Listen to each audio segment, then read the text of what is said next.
Me too. It's perfect. So to get started, can you guys, we're just going to go quick brief background and who we're behind. So we're going to start with Sabrina. If you could just tell us elevator pitch who you are. Hi guys, I'm Sabrina. I work for Bell Media. I'm a radio host on 99.9 Virgin Radio and then also Virgin Radio in Kitchener. And then I work with management for Logan Stotts, who was a recent winner on CTV's The Launch, and he's over there if you have any questions for him too.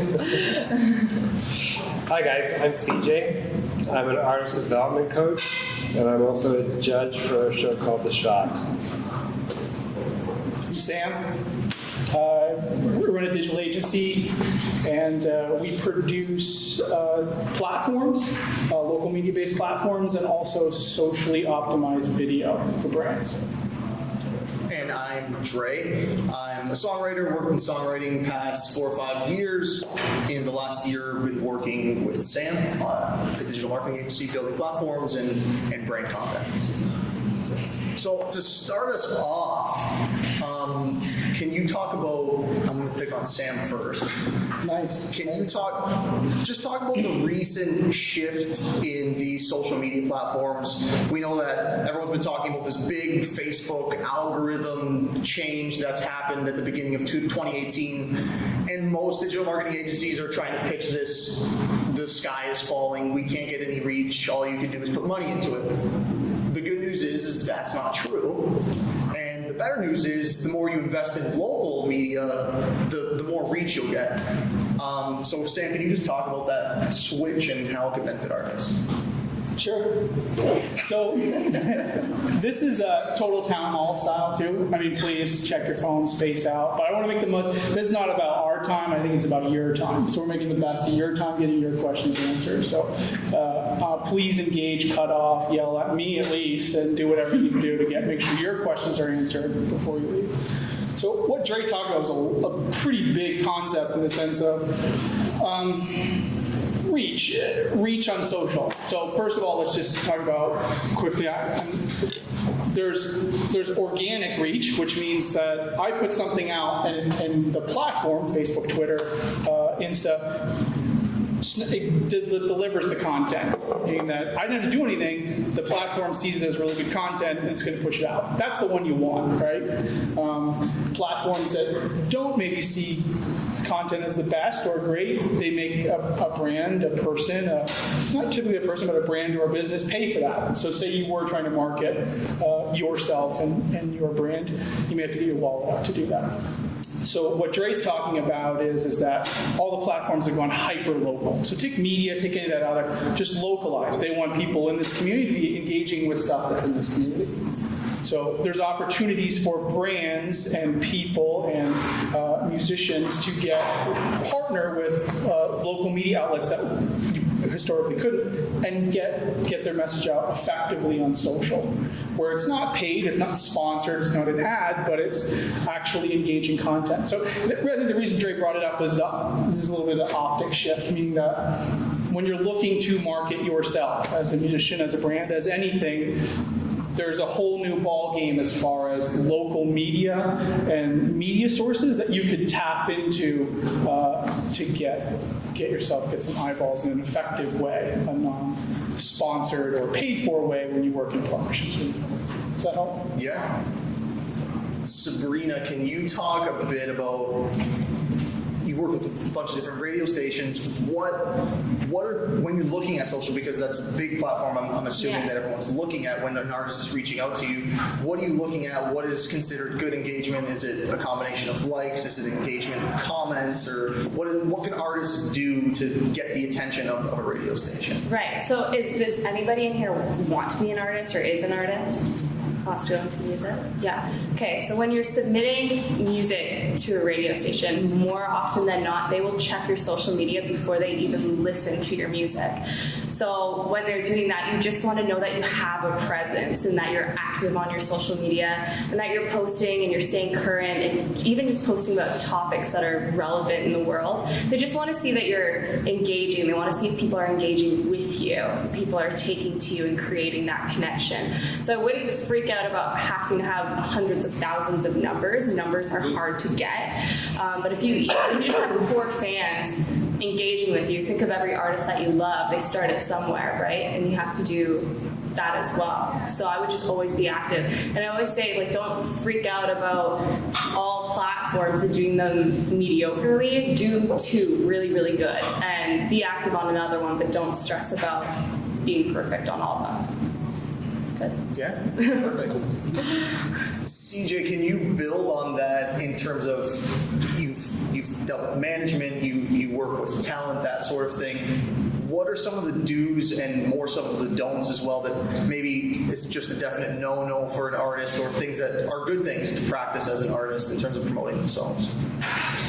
So let me explain to you first a couple of concepts here. When we talk about branding means the message that you create for yourself and who you are as an artist. Marketing is how you push that message out to people, how you share your ideas and your stories and your music. A big no-no for me, and I see a lot of artists your age that come in and audition for the shot, and one of the first things that they'll say is, I'm the next Taylor Swift, or I'm as good as Ed Sheeran, or I want to be like Rihanna. Don't think of things that way.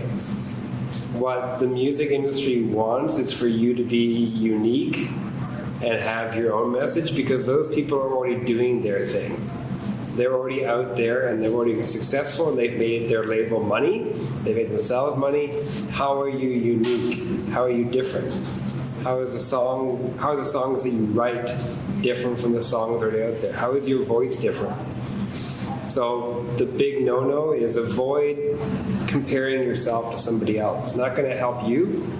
It's not going to help people who want to work with you to compare yourself to somebody else that's already out there. The question could be different. Who do you think you sound like is not the same as I want to be as big as. Does that make sense? You know what I'm saying? Blank stares. Drink water. I had a question earlier about how do I stay consistent with content, because I'm running out of ideas and I'm not sure, I don't have the camera equipment and all that sort of thing.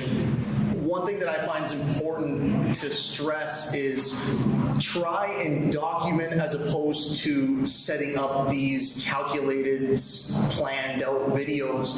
It's way easier on you. You can use your phone and it's authentic. And I think that what's going to connect to your audience is staying authentic. And it's the little things like, I love bubble tea. So a lot of people that are following me, the fact that they're like, oh, he likes bubble tea, it's the small things that are building connections. And as much as the music needs to be good, it's also these little things that people connect to. And one of the ways that's super effective in reaching these people is Instagram stories. Can you, Samuel, talk about Instagram stories and just the amount of reach that they're getting and how it's something that is easy for you to engage in, some of the small free tips that people can do to make their content stand out? Yeah. Sure. So the big things with Yes, you can. Just period. And that's yeah, it's okay. The biggest tips. The great thing about Instagram Stories is it's your ability to stand out. So Instagram Stories are pretty poorly produced, if produced at all, which is great. It's front-facing camera. It's me. So the tips with video, if you take away any tips as far as video production in your brand, 3 things: make it steady, make it lit well, and the best thing overall that a lot of people just forget about, bad video, if it has good sound, all of a sudden magically becomes good video. If you had great video and the sound's bad, your video's terrible. So if you think about those optics, think about what you like to do, there's really cheap solutions for these iPhones to get mics and really inexpensive ways to put good lenses on it and make it look steady and lit well and with a mic. So just those small tips and will actually give you a lot lot more engagement on Instagram stories. The good news about Instagram stories is that you get to set the highlight reel, you get to decide what you want to do with IG stories. And again, if you're ever going to put money into it, so you're ever going to say, yeah, okay, great, I got $200, I just put a single together, I want to get it out. Instagram stinks for links. You can't get out of there, right? And you can't get swipe up unless you have 10 grand followers. If you have 4 followers, how are you doing it? You can run advertising campaigns that are Instagram story only. So that gives you opportunity that we can shoot a 15-second video. Dre's playing, he's dancing around, we got a video. He wants to link out to a single. We put $20 into it and do an audience. They can swipe up to his iTunes. So really cost-effective ways that you don't need this major media company, this monster budget. If you're trying to get some traction in your local area, let's spend $20 on something. Here's the key, though. Just remember deliverables. So you said it perfectly. Do 2 or 3 really well. Try to make sure the content that you're trying to send out there is done the best you can. Instead of just like, hey, what's up? I have a song and it's amazing and I'm doing this and they swipe up. People are not really going to be more apt to do it. So there's a huge opportunity with Instagram stories because one, it's easy to stand out because it's so poorly produced, and it's pretty easy to $100 at Best Buy. You can outfit yourself with a rig and spend $20 in advertising. Then hey, you're already ahead of 80% of the people out there. So I think don't think it's unattainable to run a marketing campaign yourself effectively. Now, before I go to Sabrina and ask some questions about college radio and commercial radio, I just want to stress the fact that in 2 or 3 years, we're going to look back at social media and the amount of reach we can get for such a small dollar, and we're going to wish that we spent way more, because I think that if you do have as little as $5, I think it's insane the amount of people we can reach with low dollars. I think once these massive brands, and they're already starting to do it, and they're already starting to slowly limit the reach, but once these massive brands start investing fully and realizing that during the Super Bowl commercial you're on your phone, it's going to be way more expensive to advertise. So if you do have $5 just to spare, it's worth starting to invest in social advertising, because we're really lucky, and I don't know how long this period is going to last. Moving on to college and commercial radio, can you just talk about the songs? And I mean, I can imagine there's a certain criteria for both sides of it, what you're looking for, and some of the ways you can navigate getting on college or getting on commercial. I love college radio. Campus radio is the best, because if you're just starting out as an artist and you have music, you can go to a major commercial radio station like Virgin or Kiss and be like, play my song. And they're going to be like, probably not. We have Drake. But you can call up your local college radio DJ and she's going to be like, heck yeah, because she wants to add music, right? Campus radio is like, they're so willing to help artists, and they're playing deep cuts and grassroots stuff. So reaching out to them is one of the best things I would say you could do to get your music to start getting spins, and then, go on to getting all your CanCon rights and all that stuff. But campus radio is a super awesome place to start. Don't be like, oh, they only have 6,000 weekly listeners. That's 6,000 more weekly listeners than you have from your bedroom, right? So, I can't stress how much I love campus radio. I would really look into it. What's McMaster station? 93.3. So there's that one, and there's 101.5 The Hawk here, and then Ignite Radio too. So I wouldn't be scared of those. I would totally reach out to them if you have like music ready to go. And then for a commercial radio station, we have at Virgin, it's called Future Star. So we take a new artist every month and give them a month of radio play. And applying, it used to only be Canadian artists, but now I think they've opened it up to the States as well. And that's just another process that if you're willing to look for it, you can find those sheets and apply for it. Jessie Reyes, she was on it. All of the contestants from the launch got really good airplay from it. So that's just another thing to look into. But I wouldn't focus on that. I would focus on campus radio, for sure. CJ, what about streaming? When you're dealing with an artist, how are you navigating through streaming, and what value are you placing on platforms like Spotify and Apple? I don't for young artists.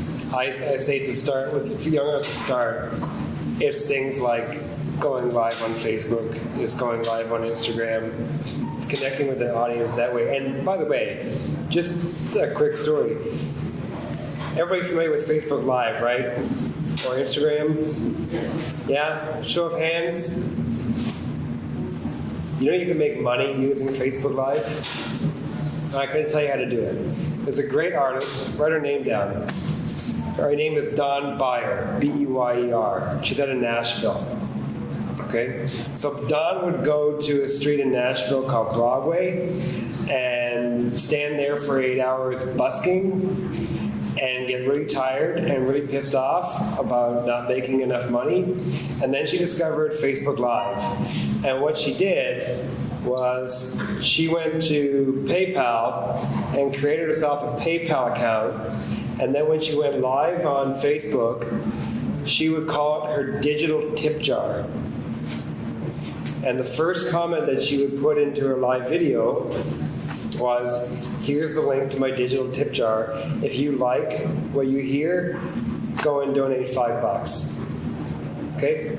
So then that started to catch on. And Dawn started to build an audience using her Facebook Live. Cool. So then when Dawn would go to Broadway and she'd be out there for 8 hours and go home and her feet would be tired, she would get on Facebook Live and she would play. And by the way, if you're doing live anything, don't wait for people to start watching you. Start playing right away, because that's putting content onto your Facebook page or onto your Instagram or wherever you are, and it's going to stay there. And a discussion about Facebook Live and what that means to Facebook is a whole other thing. But, so Dawn would go there and she would say, hey guys, I'm going to play you a few songs. By the way, my feet are really tired and they really hurt, and so I want to buy this foot massager thing. It's $500. So if you guys can help me raise that money today on Facebook Live, that would be really great. And she would. The next day she'd go and buy the foot massager thing, and right away she'd go live on Facebook again and show all of her fans, look at this cool thing you guys helped me get. Thank you so much for that. Really appreciate it. Here's a couple songs for you guys. Have a nice day. She'd also do that next step. If you see somebody who's watching you consistently live somewhere, go and check them out. It's not stalking. Go and find out when their birthday is, okay? Then if their birthday is next Friday, right? So Sabrina's birthday is next Friday, and Sabrina's watching me consistently on Facebook Live, watching me play, and I'm recognizing that. So then I know Sabrina's birthday is next Friday. When Sabrina pops in on Thursday next week, and I see that she's there, and I go, oh, Sabrina, your birthday's tomorrow. Happy birthday. I'm going to sing happy birthday for you. You're building a relationship with these people so that by the time you've got your album ready and you've got an EP there or something to sell or a gig that you'll be able to come to, you've created a relationship where they're willing to do that. They're happy to now give you the attention that you need and give you more to that relationship. Does that make sense? You know what I'm saying? Go look her up, Dawn Byer, B-U-Y-E-R. Long story. There you go. Do we have any questions thus far? Is there anyone who's an artist that's struggling in a certain area that wants to get super specific about? This is a good time to ask a question. No? Do it. If you're thinking about it, totally. But yeah. If you could just elaborate a bit on partnering with local media. Yeah. With local media. Sure. Do you want to take it or do you want me to take it? Go ahead. The way, do you want to know how the platform is working or how you would go about it as an artist? Yeah. I mean, the best way is, for me, for example, my last single that I put out, a big thing was collaboration. So whether it's on the local media platform that I see on Facebook, or there's somebody who has a following relative to mine, because I would never, if I'm reaching out to somebody with 1 million followers, it's just not going to happen because I don't have 1 million. And you're exchanging value sort of thing. I would do, and a big thing is make sure you're going with value and you're not saying, hey, give me, because you don't like interacting with people who always want to take from you. That's not fun. So go with a solution. Sam talked about this before. Go with a solution and go with something you can give. I would often go to people with just a little bit lower of a following than me and say, hey, I want to give you a shout out. Let's do shout out for shout out. Often it'd be something as small as playing that artist's song while they're doing a selfie video sort of thing. Little things things like that, I think, are small steps that actually can make big moves. It's a long-term game in terms of an artist doing these little steps where people see you multiple times. I mean, I know myself and my behavior that when I'm shuffling through, I'll often see a song advertisement maybe on the 6th or 7th time. I'm like, hey, who is this person? So it's these little moves, reaching out to a platform like Hamilton Rising and bringing them value. Say, hey, I love what you guys do. I would love to be a talent in one of your videos, or I would love to send my followers to your platform. Can we come and take a picture together? Little things like I know artists visit radio stations and they go and sometimes they'll just play to the staff. They won't even go on the radio, but it's about building relationships, and it's a long-term game. So many people get excited, especially like even situations like this, and they'll just go up and they're like, wow, this is my one shot. I'm never going to see this person ever again. And they just word vomit saying just gimme, gimme, gimme, because you're just passionate about what you do. So I think it's just thinking about how you can bring these platforms value and reach out on DM. DMs work, and obviously there's certain platforms you can send out an email. Everything is accessible online. Thinking in those optics, I think, is the best way. Did you mean new media or traditional media? Just whatever, like the new media, traditional, whatever works. Did that help, or did I just completely ramble? That's good. That's good? Yeah. I'm just going to give one piggyback on that. So going back to video, the reason why we're so heavy on that is because we know the conversions. That's what converts. When's the last time that you shared a still other than, a Shutterstock image? You're not sharing that, so you can't come across in that light. So there's a couple ways. You could have some of those source videos and say, hey, can you share my event? And here's some clips of me playing. Here's several different ones, and the audio is good. Like, wow, that's usable media. We're definitely going to do that. Or you can say, hey, I know you guys produce a lot of video. All your video, no one's really talking, but I hear music on everything. Do you think I could have my music featured in some of your spotlight videos? Here's my catalog of 10, and you could take, because as platforms, we're always looking for, I don't want to put the same song on 2 videos. And if we're cranking out 5 videos a day, 10, there's a need. So right there's a huge need to do those local collabs and make a huge impact. Then the media, you're putting your song on video, and then like, hey, let's do a spotlight on this artist. They're amazing and they're in town. So real world stuff that you have sitting in your catalog, rather than like, hey, we get this all the time. Hey, my event's on Saturday. Here's my poster. Put it up. Like, you're welcome. It's like that's the outreach. So getting a little bit more creative, you'll stand out in 2 seconds and really give that value to that person, because they need to put out good content as well. So helping that, you're both putting out solid good content. Then your engagement goes up, and that's a good starting point. Does that help? I just want to say one other thing about live, because it's amazing, and every person in this room should be doing it. Instagram. More than once a day. Absolutely. 5 or 6, 7 times a day. And if you're going to invest in any piece, this is the one I wanted to piggyback on CJ. If you're going to invest in any piece of equipment, invest in a microphone. Kijiji's your best friend. Everybody thinks they're a hero. They spend all this money on this unbelievable audio equipment. They don't do anything with it. It's sitting there. So if you're looking for an effective way to do it, but Instagram Live, the video quality is so bad, right? It's so bad. But if you have good audio, you're like, wow, this is amazing. And all that takes is a mic and you're this, and all of a sudden the video quality can be terrible, but the audio is fantastic, especially on IG. Facebook's different. I mean, you can get HD quality, but Insta, if you have a mic, you're a media star. So if you're going to make a small sub $250 investment, look for a good mic that you can, whatever you can. That you can do. Do you know what a shotgun mic is? It's like a little mic. You typically, if you're on a movie set, you see this long mic. Right. They sell one for like $100. Rode does. You can plug in the bottom of a phone. It's a little mic like this. You could have there in your audio. Just test it. Record 2 videos. You're going to sound like, what just happened? You can get those at Henry's or wherever for $100. Should you write that down? Add it to your Christmas list. Yeah, seriously, that's really important. I mean, yes, you can do a lav, but you're going to have to be tied to it. So it's more than a technical question, but I have a Rode mic, right? It's like one of the popular things. But how do I plug that into my phone? Because I can't really do like an Instagram Live from my computer.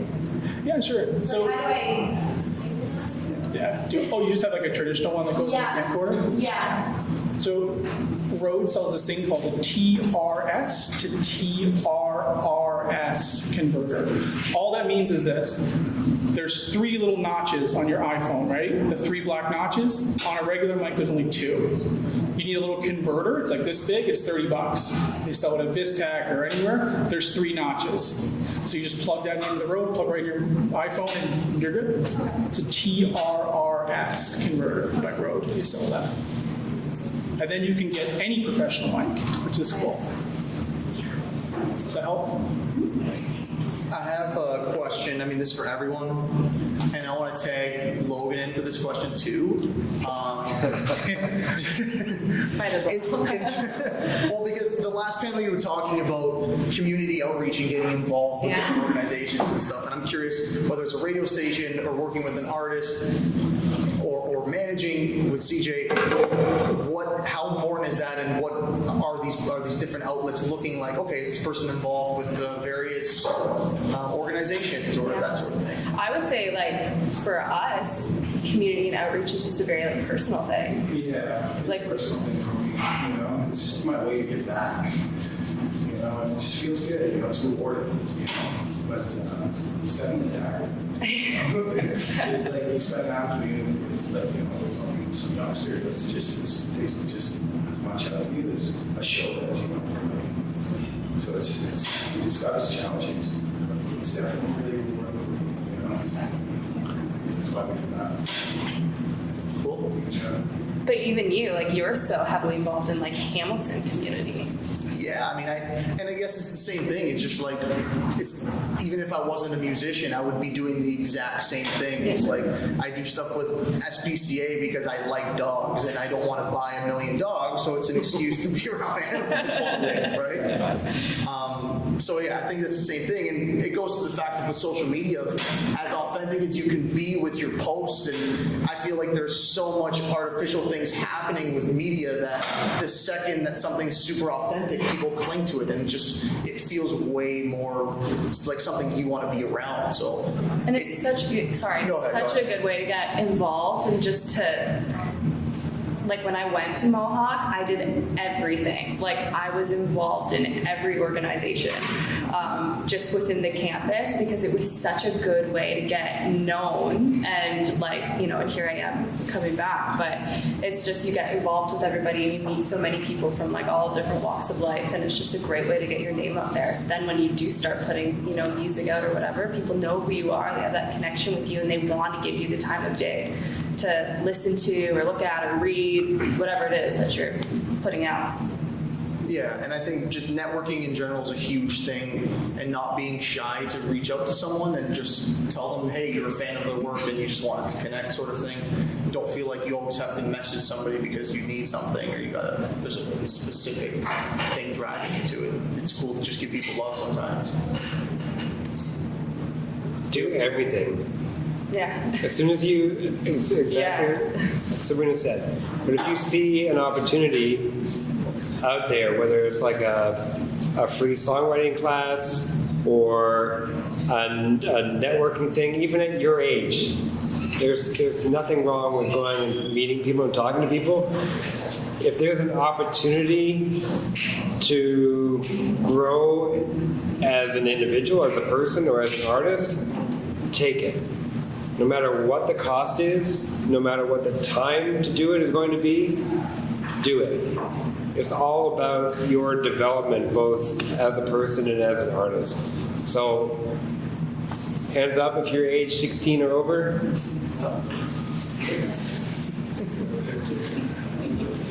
The show that I do called The Shot, which isn't as big as The Launch, like that's huge, but The Shot, that's an opportunity. Go look it up. We have 3 minutes? We have 3 minutes. Is there a last question that anybody has?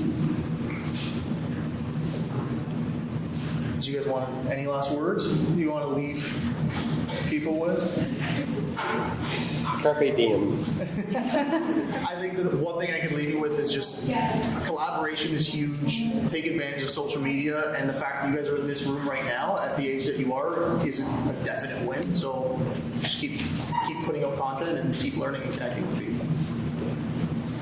I want to say one last thing about platforms, if we got 2 seconds, just to give you numbers. So take like if you partnered with a video that BlogTO put out, right? They're pumping out 5 videos a week. Their reach per video, if you look at even views, is somewhere over the hundreds of thousands, and they always tend to go hover right over the high hundreds of thousands, and they're pumping out a lot a week. And on the back end, you're only seeing views, you're not seeing the total reach of that video. And we kind of know what that is, and it's a lot. So if you think about a super creative way to get with local media, try to get your songs on those videos. Trust me, the reach is there, and they're happy to show you. Those partnerships can be super lucrative to both people. I'm saying that to get your word out in a non-traditional way you may not have thought of, they need it, because most of the music there people are choosing is not good. So you guys make good music, so combine it, and it's a really kind of new-ish way that's where the reach is going on the platforms. And I know Sam is putting out a lot of those videos that are getting a lot of reach. So if you have music that you think should be on those videos, email connect@hamiltonrising.com. Yeah, no, 100%. Well, it's an opportunity for you to get your music heard. It's a great way to do it for free. So if you have some, I would totally email that. And this isn't something that we charge you. We want to promote it too. So it's use us. Connect@hamiltonrising.com. Yeah, instrumental with vocal, anything. Yeah, lifestyle. Daily videos, so the more music's better. And it's always great to collab. Yeah. Thank you guys for the time. Appreciate it. And hope you